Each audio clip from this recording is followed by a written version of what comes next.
Hello, everyone. Welcome to our Inspiring Thoughts podcast. I'm delighted to have Claire Johnston with us, who's the People Director from Crerar Hotels. So really delighted to have you here today, Claire. Claire has helped me with the pronunciation before we started today. So thank you so much for coming on board and welcome to our podcast. Thanks very much for the invite. Delighted to be here.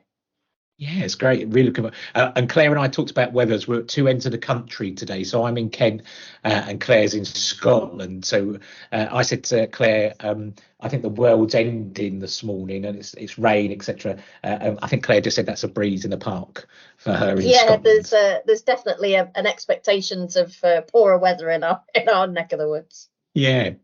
So, Claire, I've invited you on today because of your expertise and also the stuff that you do on LinkedIn, really, really positive. And I've asked you to come on to talk about attracting talent today, especially in the industry that you work from that perspective. So would you mind just telling our viewers kind of your brief career history, where you've got to and how you got to where you are today? Sure. So I've worked in hospitality pretty much all my life. Mum and dad owned a pub, and I was serving the Sunday carveries and then started pulling pints, and it kind of went for there. I was very lucky. I then went abroad. No judgment, but I was a holiday rep for 10 years. So that kind of introduced me to a whole new way of looking at hotels. And then when I came back to the UK, I went in and started and worked in places in Edinburgh and really got into Scottish hospitality. I'd moved up here about 17, 18 years ago. So I've worked for some amazing resorts, and I started from the operational side in hotels. And then, as most people in my careers say, that we sort of fell into the people side of it and realized I loved it and I liked finding out about different people and that. And then I went from a solo site to a more of a group role. And that's been sort of my last three roles have been in group roles. And I've only recently joined Crerar Hotels, which was the beginning of January. So this is another new adventure, I suppose, but still in Scottish hospitality, which is amazing. Yeah, it's fantastic. And also, I know, like when you on LinkedIn, the pictures of the hotels and the stunning scenery. I mean, it is wow, isn't it? It is wow. Yeah, stuff. I mean, there's not a bad commute to work, let's say that. It's from driving through sort of the Glenshee ski ranges and over Oban and Loch Fyne, and I mean, there's certainly worse commutes to work. I'd say that it's not bad. It was funny. I didn't really intend to put so much up, but then people kept saying, more and more and more, and I just kept putting the pictures up because it's inspiring as to all these different locations that our hotels are, and they're stunning. So and it should be celebrated. I think that's the bit about I think sometimes actually celebrate the good stuff. And that's it. And also, people always say, don't they, it's not so much the destination, it's the journey. And that's so true. When I'm driving, right, it's 2-3 hours drive, but by the time you sort of, sometimes I drive past these sceneries and I think scenery like that should be illegal. It's that is a painting, some of it is stunning, but however, I haven't yet done it in the depths of winter, so I'm sure my opinions might change when the snow's inbound. It's nice kind of spring going into that summer period, but the winter one when you come through next time, it'll be a different perspective. I might have to manage the diary a bit better come December, but for now it's nice. Good on you. No, I'm delighted. So what we've done before with all our guests, we send them questions in advance so we get Claire's rich kind of knowledge, etc. So Claire, to kick off today, we ask about attracting talent from that perspective. For yourself, how does a modern workplace look for you in 2024? What's your views about how does a good modern workplace look? I think it's actually really difficult to describe the modern workforce because 5 years ago we'd have thought we know what it is, but then obviously the world turned upside down, and today is just so different. I do think there's a few key points that are sort of really dominant. I mean, remote working is probably the biggest change that everybody would immediately identify. And I think any employer kind of not willing to consider a hybrid or even fully remote roles for the appropriate ones that can be is ultimately going to really lose out on great employees. Technology is coming through, so advanced technology, improved connectivity, that's all coming into it as much more as well for that, because of the communication for those remote and hybrid teams. I suppose the other key points that come in: flexible working for both hours and location is, presenteeism is something that's talked about a lot just now. We have to be able to offer sort of really flexible scheduling options. And our employees are looking for that kind of work-life balance even more so these days. I suppose the main difference that I think is in a modern workforce is how diverse and inclusive today's teams are. Diversity has just become non-negotiable, and it's integral to company culture. Employees feel so much more valued and supported in inclusive workplaces. But I mean, as well as all of that, today's teams are looking for and have a real focus on well-being. They're engaged with initiatives such as mental health support, wellness programs, flexible policies. They're really conscious about burnout and productivity. And also they can tell you so much more now what a great workplace looks and feels like than they ever used to be able to. I mean, obviously AI is, I think I've started using a little bit of AI and maybe slightly nervous on it a little bit, but it comes into things in so much now.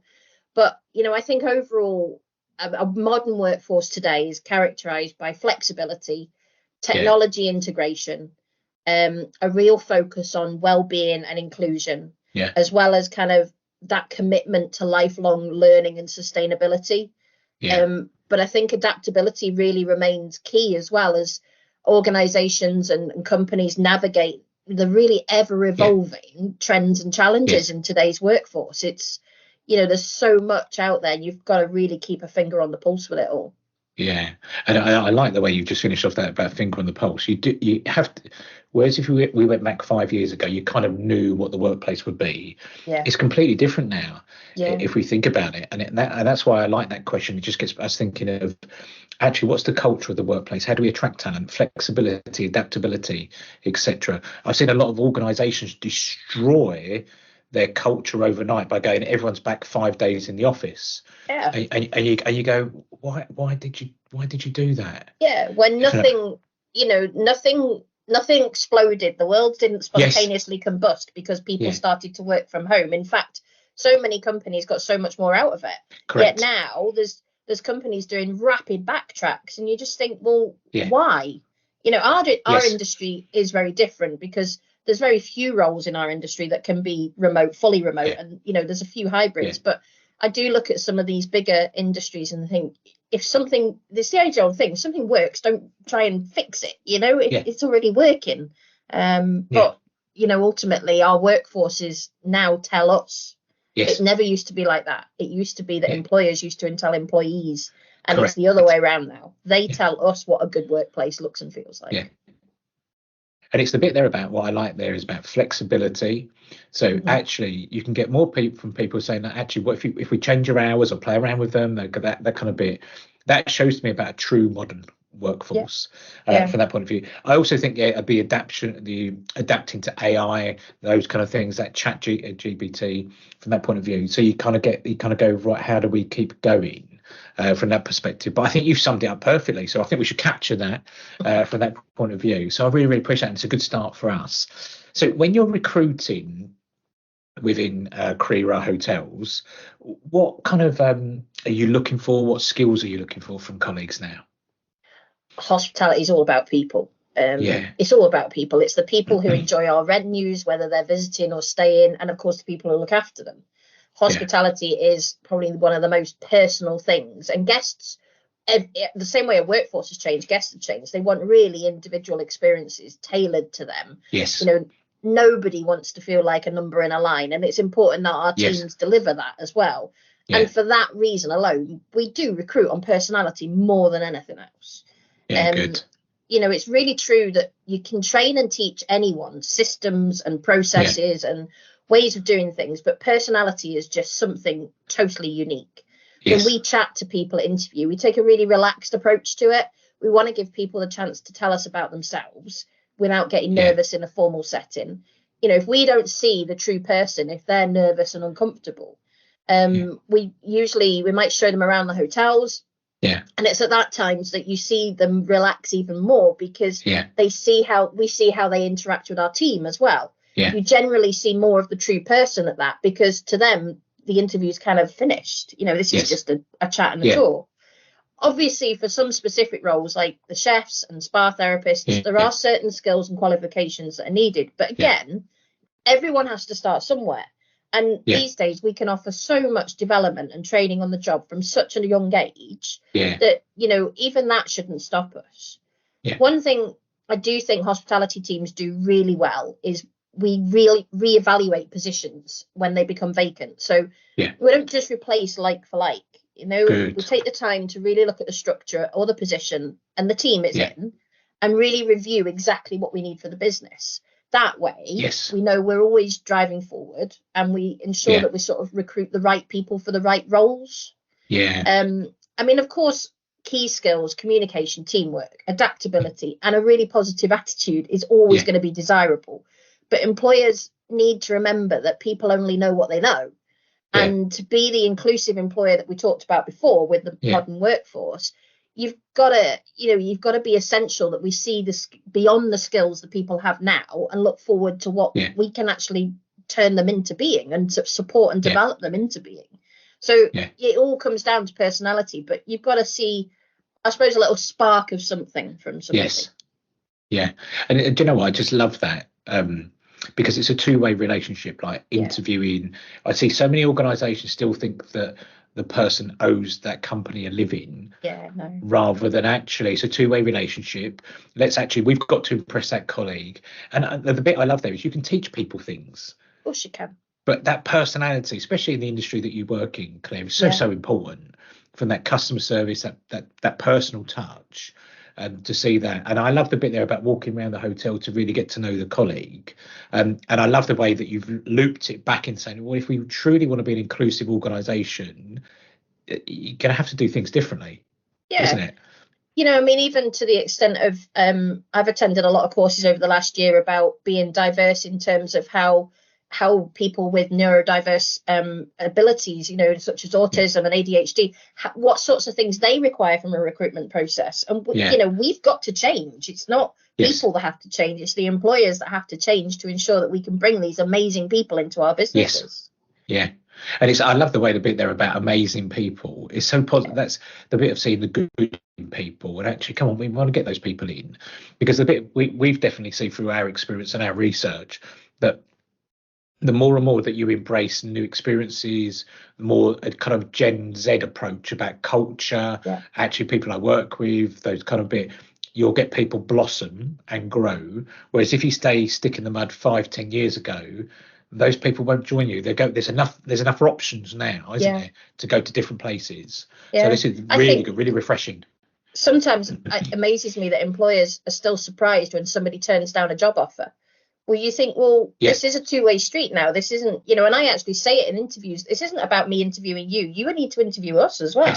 You know, ultimately, you know, we spend more hours in our life working than we do anything else. So we have to be able to work for people we think we can work with and get something out of it ourselves. It's not, no longer do we do jobs. I don't think jobs is the right phrase anymore. You know, it's part of life, isn't it, what we work? So careers and, you know, whether it's you're in the same industry for years and years, you've got to get something out of it, and you've got to be able to enjoy it at least, you know, 80-90% of the time. And also before I go to the next question, because I think we can talk for hours on this. This is fascinating. I love it. The bit also about, I love the way you just said about we reevaluate the job each time. That is really powerful, because I see so many organisations that we work with and we say, why is that person in that role? This is the way we've always done it. And you go, but actually that's not needed anymore. That poor person's going, I don't really know what I'm doing, the value I'm adding, that kind of stuff. So I love the way about reevaluating. That is spot on, isn't it? Yeah, I think, you know, you can't do it with every role and you don't need to do it all the time, but you certainly need to look at, you know, is that role still fit for the business? What sort of person do we want in that role? The last person had these skills. Do we want different? You've got to have those conversations in a modern workforce. You've got to. No, I think it's spot on. I think it leads nicely on about so how do you attract new talent? Through social media, word of mouth? Where do you usually get your talent from? And I know some of your hotels are remote, etc., but how do you usually gather your talent? So it's It's a really exciting time for Crerar Hotels just now, because with myself joining in January, we've got a brand new people function. So we've also further strengthened it by adding a group recruitment exec this month as well, which has meant that we are in quite a privileged position that not many companies get the opportunity to do, whereby we can completely overhaul whatever we do and however we do it. Obviously, we use all the main platforms. So, Indeed, Caterer, all the usual jobs platforms, as well as recruitment fairs, colleges, school relationships. And we do use some social media as well. But now is a time for us to really understand what does and doesn't work for us. We've got that chance to review everything that we've done in the past, and also to start to create more pipelines of talent as well. And I know we'll go on to it, but as well as me joining, we've also had a new director of learning and development join as well. So we're going to work together to really ensure that our internal pipeline of talent is efficient, and we can really offer our teams amazing opportunities throughout, the group. We're a big group, so we want people to be able to grow with us and tap into their own talent and potential for as long as possible. The problem with recruitment these days is that the cost of recruitment has just continued to increase over the last few years, just like the cost of living. And it's important that the money that we spend works for us. Now, we can continue to build on amazing relationships that the company already has with local colleges and schools, really trying to introduce young people to hospitality as a career, because that is something that has been a challenge ever since I was first in it, and it never seen as a proper job. But we're also starting to talk to different types of organisations. There's an organisation out there called Only a Pavement Away, who connect hospitality employers with people who are facing or experiencing homelessness, prison leavers and veterans, to create even more opportunities and pipelines. We'll also then be looking at our graduate management programme and our apprenticeships as well. So it's a real blended approach. Social media has to be in there, but there's so much more we can do as well as to where we get our talent from. Word of mouth is a great one, and I think there's not a hospitality professional out there who doesn't sit in a restaurant and drop a business card if they've had amazing service from somebody, because it's not about poaching or anything like that, but it is about just finding the good people that are out there. The big challenge for our venues is that we are quite remote, but we have team accommodation at nearly every site as well. And it's just about, we get a lot of people that travel through for maybe they're doing a year, particularly on the islands. They come through and do a year and that, and then move on. So it's a very massively hybrid model as to where we get people from. And the bit I like there though is you're accepting of it. Of actually, you get people that will be transient, that only want to do a year. You have to accept it, don't you? In your industry, to rather than go, oh no, we've lost somebody else. That's just what it is. That's life. I also like the bit about being more creative about people from like a homeless background or from ex-prisoners. Those to broaden to where you can get the recruitment, etc. So I find that really good as well, and really embracing rather than just your traditional ways, which really kind of motivates.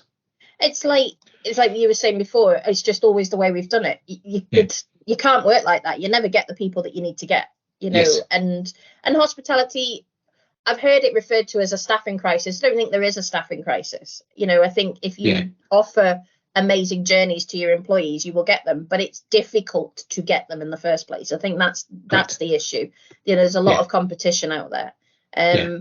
But there's also so much of hospitality, from city centre stuff to more remote stuff. It just you've just got to try and target every single area and see what comes. But certainly organisations like that I mentioned, that are doing things a little bit differently, let's get involved with them and see where it takes us. And I love the bit there about it's like a test and learn, isn't it? Let's see where it goes.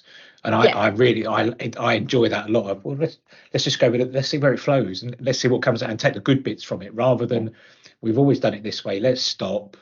That's not the way of society now, and I find it so refreshing from hearing kind of how your views are, and also from Crerar Hotels.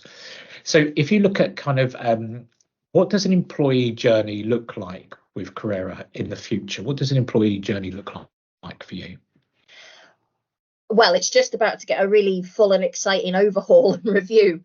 So it's difficult to see. But I mean, as I said, we've got the opportunity that not many have, is to really pull it apart and ask really powerful questions about whether it works for us and, most importantly, for our team. You know, loads of companies, talk about being an employer of choice. Yes. You only become that when your teams are engaged and motivated and understand their impact on the overall business.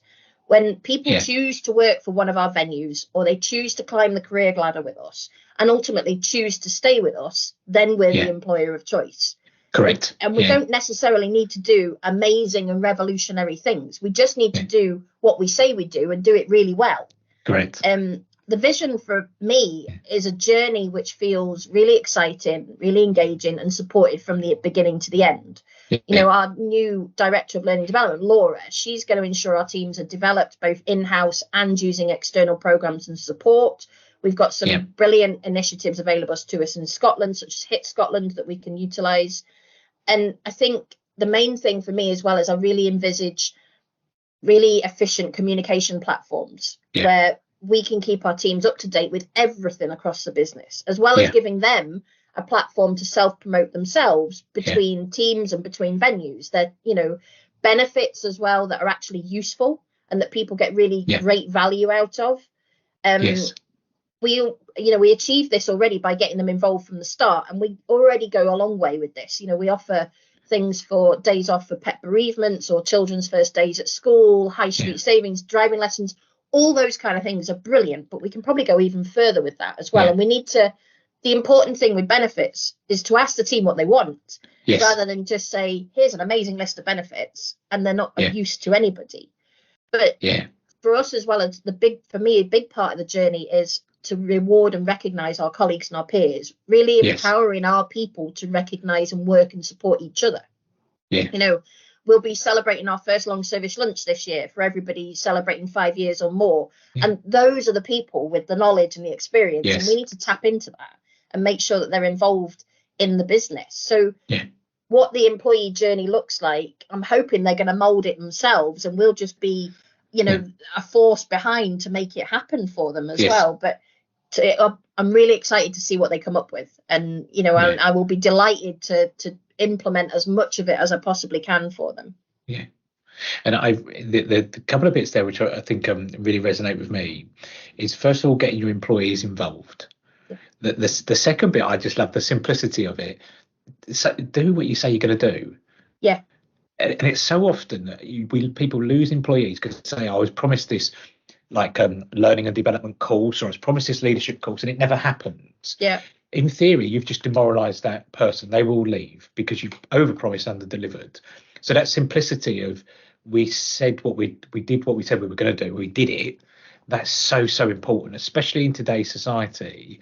I see it a lot, and the companies we work with, that people go, actually, we've lost talent, and we go, how have you lost talent? And we didn't fulfill our kind of what we were expected. It's not hard to do. It's just thoughtful, isn't it? I think, you know, there's a lot of companies out there that they say, oh, we have the best benefits, and they show this incredible list. But I bet if you actually went and asked them what their usage report was on something like that, half of them are not even touched, you know, or people give things. I think the other thing as well for us is, because our venues are spread right across Scotland, there is no point in us giving every single venue the exact same benefits. You know, we need to, we might have a set of company benefits, but we then need to use the teams on site and leave a little bit of room for each venue to make it their own as well. You know, a really easy example is the team in Oban. They use the local community swimming pool. So can we do something with them to give them something there? You know, so it's also about making it, again, personality comes into hospitality. So let's make our benefits a bit more personality about them as well. You don't have to have banners and parades and everything. You just do what you do and do it good, you know, or even great. And I think about tailoring, as in your colleagues' local swimming pool, that just takes a little bit of effort, but thought, and actually going, what can we tailor for our colleagues? And I just think that's so good. For then people go, actually, we've been thought of as people, individuals, rather than sheep dipped. And I think you said, if you looked at the reports of the benefits used, you go, well, excuse me, what have we actually used and what's relevant for our colleagues. I think that's fantastic. And I did pick up on, I'm a pet lover, so we have a little dog. So heaven forbid, but pet bereavement day, school. Did you say with children first day at school? Yeah, first day at school. It's understanding. It's difficult these days for businesses to add more and more money to wage packets. We've Correct. just seen the national minimum wage go.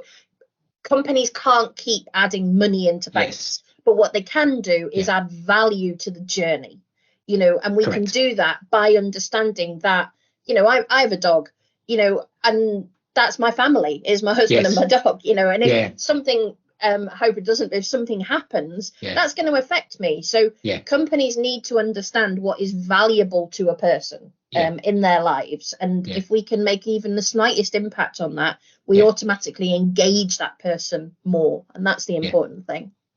Yeah, no, I think it's fantastic. And I'm just smiling. I think as you were talking, I'm just beaming, because again, it's just good common sense of going, actually, let's care about people and let's do it from that perspective. So I think it's really good. So if we go kind of forward, kind of looking now, because we've covered a couple of bits there, what plans do you have to develop and grow your staff internally and externally over coming forward? I know you said you've got a new L&D manager, but what plans are you looking at? Because I think it's so exciting that you've got, more or less, you're building the house from the start, aren't you? Of you coming in, your L&D manager, recruiter. What kind of are you looking at for your kind of internal talent? Well, our CEO, Chris, approached it slightly differently, and our director of learning and development reports straight to him. So it doesn't, and he wanted that to be known, because that shows the importance that we put on learning and development as well. They're not under another brolly, they are right out there on their own. So both myself and Laura have got really exciting plans for the teams. Having both started at quite similar times, we're constantly sort of throwing ideas backwards and forwards. But the main sorts of things are, we want to include cross-training throughout the group. So if we've got a great supervisor in one, let's utilize the teams in one of the others that's maybe a slightly bigger hotel, or they got conference and they don't, and do that. We also we're going to start looking at bespoke training plans that we can match with personality profiling and development. Apprenticeships for our young people as well, as well as finding exciting opportunities and learning for everyone at all levels. I think sometimes what happens is, as soon as you move into a managerial role, you get forgotten about for learning and development. So we still need to, I'm on the exec team, we still need to learn and develop our exec team and our general managers, and learning should never stop. And that's all going to start with conversations with our teams to understand what development they want. We're aware as well that development comes in so many styles, on the job training, such as coffee and wine and revenue, chemicals, chef skills. But, some of our teams want to benefit from building on their own interpersonal skills as well, including confidence and communication, time management, all of those sorts of things. We've got big plans for our academy, which Chris set up, to give our teams access to training through university and SBQ partnerships. Industry body scholarships, and the opportunity to gain formal qualifications as well. And we intend to develop that further.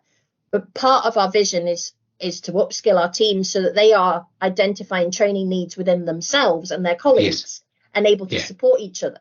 That works with our flat structure, meaning it's not always the responsibility of the general manager or the heads of departments to look for those opportunities in our teams, but more that they ask and seek out the chance to add to their knowledge and skill set. That is the ultimate way of building a talent pipeline for our group going forward. And there's a couple of bits to pick out of, you said about exec level, about your development, super important. I heard a really good phrase that I like, is about innovate or evaporate. So you've got to keep going forward and keep moving from that point of view. And I think where we see with some organisations, the good organisations, the exec team are still learning, developing, moving forward, and it demonstrates, it ripples through the organisation. The other end of the scale is where we see execs saying, go and do the training, but they've got no idea of what the training is being done. So they've bought it in. So I think that's really good from kind of a leadership point of view. And also I think the bit there of mixing up between external courses, etc., but also internal, because there's nothing richer than going, actually, there's a supervisor over there. Why don't we spend some time with them and learn from that perspective? So I think that's a great model to adapt and use, rather than just one or the other, If that makes sense. I think it's good. It's a good model. And also asking what colleagues they need, because you could have someone with a formal qualification going, but do I really need that or to do my job? So I think it's great to just have that vary, but you're in exciting times because you can play with it how you see fit, isn't it? Yeah, very much so. You know, I think we don't want to train for training's sake. But, you know, and also I think, again, the way employers need to change their mindset a little bit. It doesn't always have to be a manager doing the training. If you've got an amazing food and beverage assistant who's brilliant at upselling wine, get them to train everybody else. Yes. You know, the last time I upsold wine was probably about 10 years ago. So, you know, it's about utilizing those skills, but it is about giving empowerment to your teams to say, if they see somebody struggling with doing latte art on a coffee and they know how to do it, then little 10-second training session right there and then. But I also think we're also looking into AI and technology and things like that in the way of being able to bolster even further our training platforms too. So hopefully, it's a really exciting time. And I think myself and Laura have these visions ahead of us. And it'd be interesting to see in 6 to 12 months' time where we're at with it all. Well, it's exciting to watch and see, because I know, like, with our connection now, but to see where Crerar Hotels go, and that's the bit which we take a lot of joy from, is going, oh, how have we got on and what have you done, and being nosy from that perspective. It's lovely to see. But I just think you're in such a great place to mould and develop where you want the Crerar Hotels to go, and the colleagues. And it's been really lovely that you keep talking about colleagues, which I love, rather than processes. So you can see that kind of beaming through from yourself. So I really, really appreciate that. So if you were to go back, I've put on the thing, kind of the document there, 20 years ago, what advice would you give to your younger self about trying to impress in the workplace? What advice? So even if we went 10, 15 years ago, what advice would you give yourself? Gosh, what a different world it was, eh? I think my generation has seen the most change in working environments, world events and technology. You know, so many times I hear people say, oh, this is a once in a lifetime thing. I've had so many once in a lifetimes in the last 10 years. But I'm quite privileged to have experienced such change in my personal and professional life as well. From, you know, we grew up with no internet when we saw it come in, and phones and all that kind of thing. A piece of advice that was given to me by one of my very first managers was to always say yes. And I've really tried to live by that. You know, saying yes to helping somebody, saying yes to opportunities, saying yes to change and yes to learning. That ethos has really afforded me amazing chances and opportunities. And I really think it also has helped me build positive and effective working relationships in a workforce. You know, I would advise my younger self to always be bold, be confident, and say yes. Whatever job you do all of the jobs too. I mean, by that, I mean, it's had a massive impact on the success of my role within people and HR. The fact that I've worked in the operations of a hotel and understand the structure and the commerciality of our business. Understanding other people's roles and how you impact on those is really powerful in becoming part of a positive team player. You know, my final advice would be to learn from everybody, whether it's a manager who's been in the business for a year or 20 years.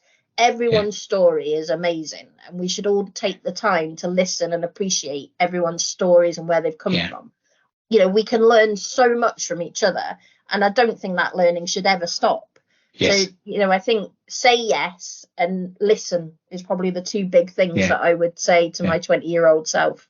And I love the bit of they're about yes, because I was lucky enough in my career that I got jobs, or because I worked extra overtime or I stayed late, because people say, would you do it? And you go, yeah, I'll have a go and do that. And I may not know it, but I'll have a go.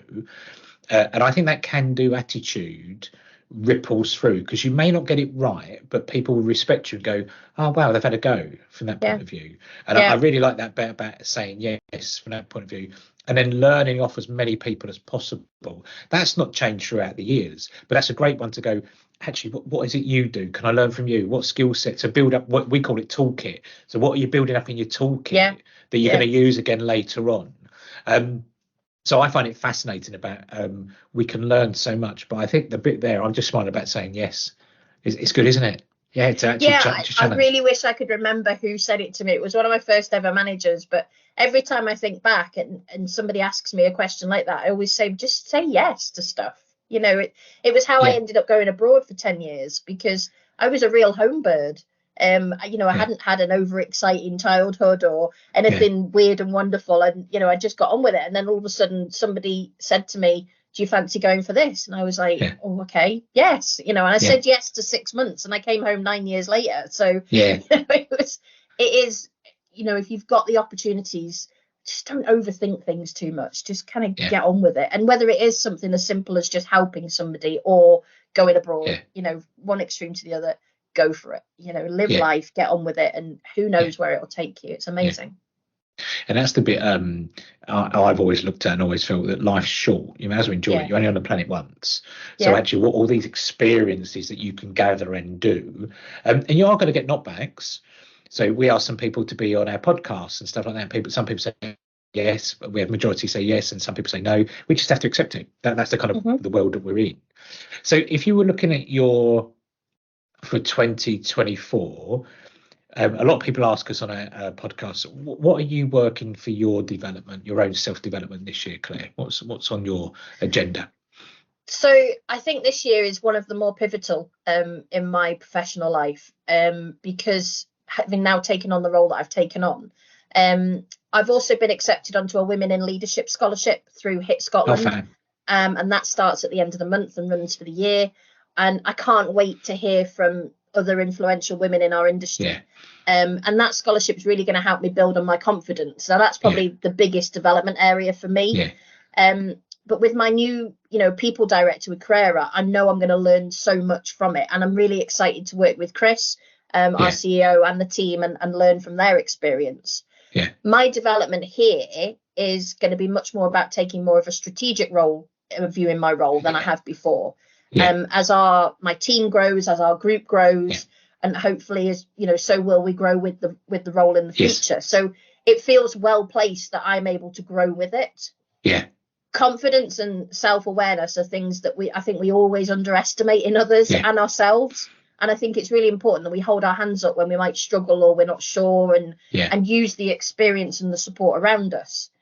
It's sometimes a really common misconception that senior managers have got it all sorted, and so many times we haven't. I really need to work on sort of decreasing my imposter syndrome. Good. Having a bit more faith in my own abilities. I have some amazing colleagues, friends, and network connections throughout Scotland, and I always found it very humbling when people pay me compliments. And I know I probably need to learn to accept them more easily.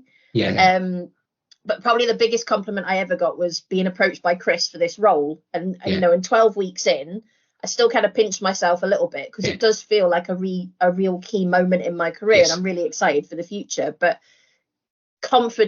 inner confidence perhaps is and that little imposter that sits in the shoulder, that's probably my real development this year, and I'm hoping that the scholarship's going to help me with that as well. And I think the bit about humility there, of people always think that the leader or executives know what exactly to everything. Well, we're not human beings, so there's a bit about the roles I took on over the years. I didn't know everything, but I could work with people and go, what's your view? How can I do that? So you didn't show that you were non-confident, but you showed that you had confidence that actually I didn't understand that from that perspective to ask. So I think that's a great part. And I also think with women in business in Scotland, it's a great kind of rich environment to then broaden that knowledge even more. I think it's fab. You've got an exciting year, haven't you? I probably need to pace myself a little bit. You'll be having a spa treatment. But no, it is. It's that's why I say it does feel really pivotal. There's been a couple of key roles when I've taken on a role, I suddenly think, okay, this feels different. This feels like a real springboard. One of my first my largest HR roles a few years ago felt like a real springboard moment for me, and I grew a lot more self-awareness we started doing profiling and things like that. I've never had exposure to that before. So now I get really excited about learning about that going forward, and I'm so much more self-aware of I suppose we talk about the best version of yourself. I kind of know that the best version of me is, 8-9 o'clock in the morning. I don't function very well at the other end of the day anymore. And probably as I get a bit older, but and trying and saying to that sometimes people, and it's lovely, you sit and you watch somebody, this realization go over somebody's face where they go, yeah, okay, that's I get it, and I was there and I still am there. But I guess, my development for me, and it probably will always be that I just probably need to be a bit more faith in my own abilities, maybe. And I say that with a smile, because I think everybody will always say that, and I'll never quite get there. But the fact that I'm in the role I'm in, I suppose, should tell me that I'm okay at what I do. I think it's one bit of I think it was in my mid-30s, I felt comfortable in my own skin. And it was one of those ones that I went, oh yeah, you're all right. And it was one of those ones going, yeah, are you okay at this? Whereas before, I'd gone through that imposter syndrome, and I worked in the bank for many years. But it was a really refreshing moment to go, yeah, that's all right. I did a good job there. That's okay. And it's quite a nice feeling to do that. So I just want to wish you all the very best for this year, because it's really exciting. Thank you. So, Claire, how can people reach out if they want to connect with you? What's the best way? If they'd like to find more information about Crerar Hotels, what's the best way to do that? So Crerar, we're online, obviously. You can get us through all the usual social media channels. For me, if you want to reach me, LinkedIn is probably the best way to get me, under Claire Johnston on there.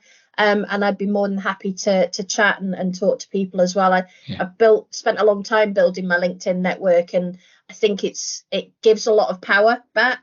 And you're getting it, same old thing. You're getting it what you put in, or you get out of it what you put in. So so anything like that. And I'd love to hear about anybody's journeys, or if they want a little bit of HR advice or anything like that along the way as how to get somewhere, then that would be great. I think it's exciting when somebody just starting out reaches out and says, how do I? And you think, gosh, if you, one, you're passionate about people, and two, you might be passionate about hospitality, I wish you could just kind of tie them down to a chair and stick them in it, because we need those sorts of people in our industries. No, fab. And I appreciate today. I think we could talk for ages about the kind of career talents, etc. I'm just blown away that the stuff I've heard today is really rich. Very straightforward things, but would mean a lot to your colleagues. And I've really enjoyed today. I've got some good ideas as well from that perspective. So, Claire, can I just say thank you so much for joining today? Thank you really, very much. Really appreciate it. Wish you the very best for this year and the future years. And go and be brilliant. So that's a bit I'd say. Go and be brilliant. That makes sense. Thank you very much. I've enjoyed it. Cool.